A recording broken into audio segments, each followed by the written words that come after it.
Welcome back, everyone. It is Saturday, December 21st in the NFL. We have two games on this Saturday slate. The first one will be Texans taking on the Chiefs. Second one, Steelers versus Ravens. I have a couple picks that I like for these games incoming. We'll obviously have separate videos for NFL Sunday, where obviously we have the full slate of action, plus Monday Night Football. But I figured we'd do a separate video for these two Saturday games. And we're going to dive into the picks in just one moment. If you are new, my name's Austin from Calling Our Shot. Let's dive into a recap of how we did on Thursday. Let's get it over with. An 0-2 day. I am the coldest NFL gambler you will find on the platform. So if you want to fade the picks in the video, you certainly can. If you're one of those that's like, well, he can't be this bad much longer, maybe I'll start tailing him, you can do that too. But man, we cannot buy a victory. Sutton's over in receiving yards. Herbert's over in pass attempts. I mean, it'd be one thing if the picks were just terrible and like they weren't even close. It was just like Sutton ended with 15 yards and Herbert had 18 pass attempts. But I can't even be mad at either of those two reads. Sutton ended with 5 receptions for 50 yards. 5 receptions, more than enough to get us 60. If you look at his hit rate with 5 more receptions, it's like 90%. And then Herbert goes over in pass yards, pass completions, pass touchdowns. The one pass prop he doesn't go over in is pass attempts. He had super efficient day, unlike most QBs that face the Broncos. It has just been an absolute disaster of a last month betting the NFL. Now I'm tired of making excuses. I just want a winner. We have 2 picks today. I will take, honestly, a 1-1 split at this point. A 2-0 day, and I feel like I hit the lottery. Probably an 0-2 day. But either way, let's dive in. Not waste any more of your time. Like I said, you can fade the picks if you want. I'm still backing myself. I trust the data that I'm doing.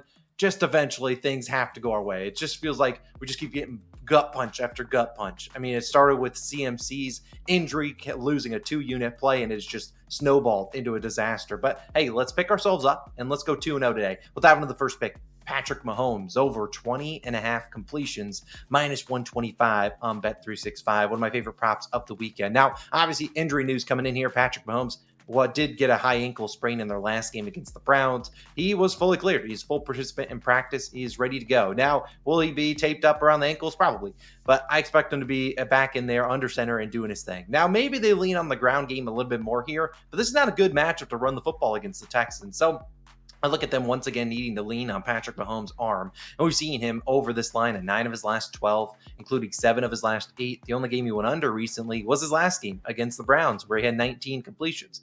And technically, he probably goes over because I think Carson Wentz had 2 completions. So you combine them, they ended with 21. Now, I'll allow it last week because we did have his under, and it was probably going to hit regardless of the injury or not. But still, I look at this spot as a matchup where they're going to have to lean on him to throw the football. And I don't know if maybe they want him under center or they want him in the shotgun, put less stress on the ankle, but I can't imagine he wants to sit back there and take a lot of hits. So I expect the ball coming out of his hands quickly, and hopefully there's some easy completions, 3-4 yards. Let's keep things moving. And we've seen since week 10, though, Houston, second lowest missed tackle rate, 13th lowest explosive run rate, 6th fewest rushing yards allowed per game. I mean, we've seen not a lot of teams run on this team, and we've seen them face some pretty good, decent running teams, and they haven't had a lot of success. And the Chiefs' rush offense has not been that consistent. Kareem Hunt's getting like 3 yards per carry. Pacheco isn't really breaking any tackles. So look at this as a tough spot for them to run the football. And maybe they're able to run it here and that'd be on brand. But I just think this is a spot where we see a lot of quick, easy throws to the outside, mostly to like guys running flat routes, getting those easy completions down the field.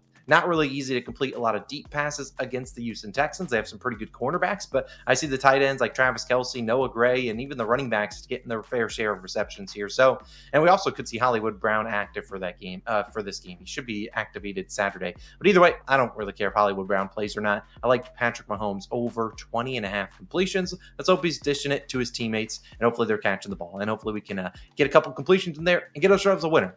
Now I have another play in this game, and then we'll talk about the second game between the Steelers and Ravens. This one's a 2-leg same-game parlay, and it is 2 fellas on the Houston Texans. I like Dalton Schultz, their tight end, to get 25 or more receiving yards, and the running back, Joe Mixon, to get 40 or more rush yards. Combine these two together, minus 130 on DraftKings for 1 unit. It's minus 131 on FanDuel. Now, I like both of their individual lines.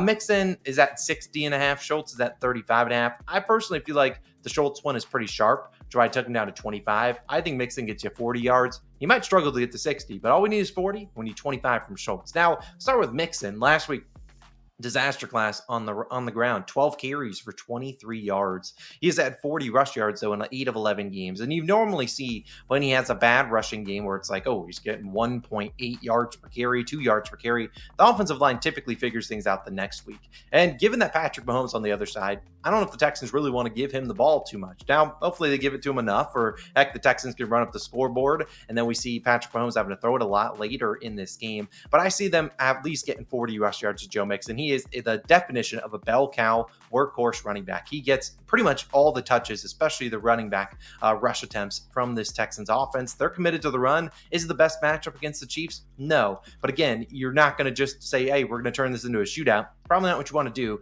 They'll run the football. We just need Joe Mixon to have a longer carry than 5 yards. That's it, was his longest carry last week. If he can get a 10, 12, 15 yarder, he should easily get the 40 rush yards. As for Dalton Schultz, which is who I hope this comes down to, he has 25 receiving yards in 8 of his last 11. The Chiefs, the reason I'm here, the most receiving yards allowed to tight ends this season.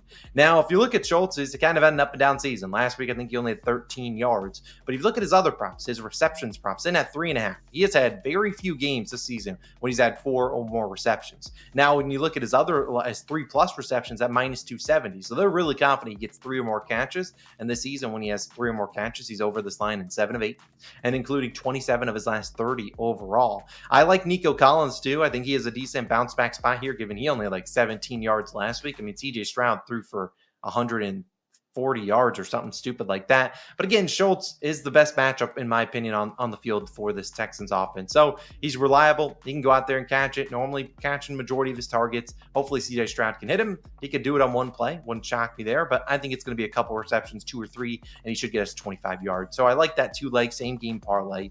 Mixon to get 40 rush yards, Dalton Schultz to get 25 receiving yards. Let's get it done early, fellas. Let's get it done in the first half, hopefully with the lead, and then we can hopefully see Patrick Mahomes throwing a little bit more in the second half, getting those completions for us. Now, I don't have a great lean in terms of that game. I did lean the Texans plus the 3.5, so that's where I would go. But let's talk about the second game, though. Ravens and Steelers. Obviously, these two teams played earlier this year, about 4 weeks ago, I think. The Steelers won that game off 6 field goals from Chris Boswell. Ravens, really, they missed a few field goals, lost that one 16-18, but they had a chance to tie it up with a 2-point conversion late in that one. I'm going to be honest. My confidence in the NFL is not at the highest it's ever been at. But I like those first 2 picks. I looked at this game for, I'll be honest, about 2 to 3 hours today. And it is just a hard one for me to really find anything that I'm like, let's go and let's put a 1 unit on it. There's just a lot of different ways I could see this game going. On one side, you've seen the Steelers dominate this matchup. They've won 8 of the last 9 against the Ravens. On the other side, the Ravens, but I'd argue, are one of the better teams in the NFL, need this win. They don't want to drop both to the Steelers this season.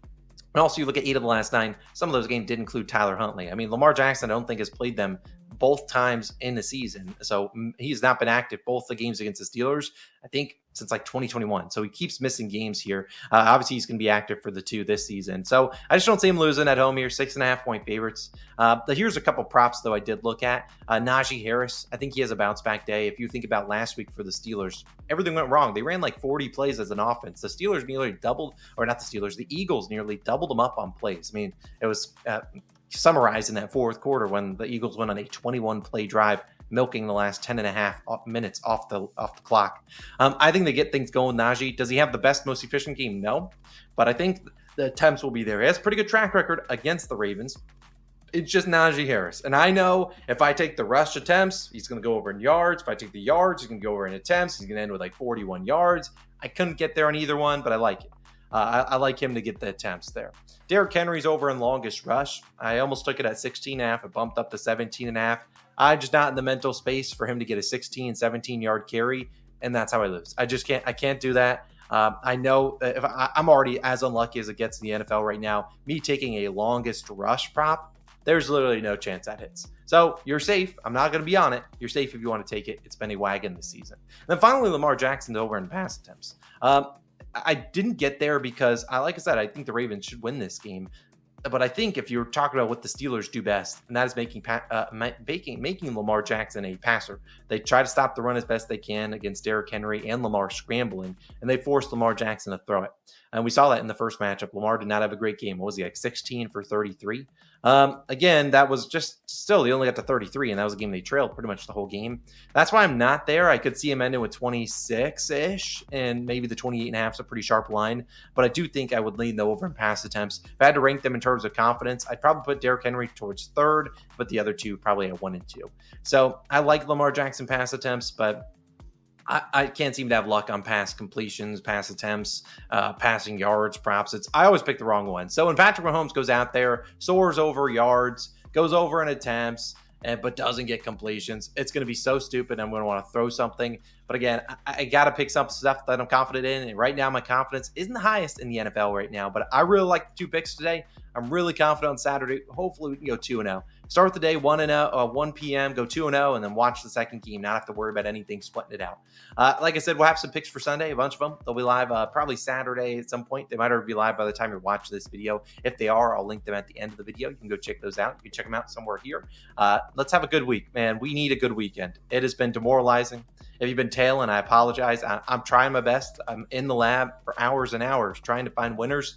It just feels like we pick either a bad read or as unlucky as it gets in losing a prop. So hopefully things can turn around. Might have some game picks. I didn't really love either of my game pick lanes in this game, these 2 games, but maybe we'll have some in on Sunday. But either way, 2-0. Manifesting it with my lucky red shirt. Let's have a 2-0 day on Saturday and hopefully continue that into Sunday and turn the season around. We still got time to do it. 3 weeks left in the regular season. Plenty of playoff football on the way. Let's have a great end of the season. Boy, do we need it. See you guys in the next one. Peace.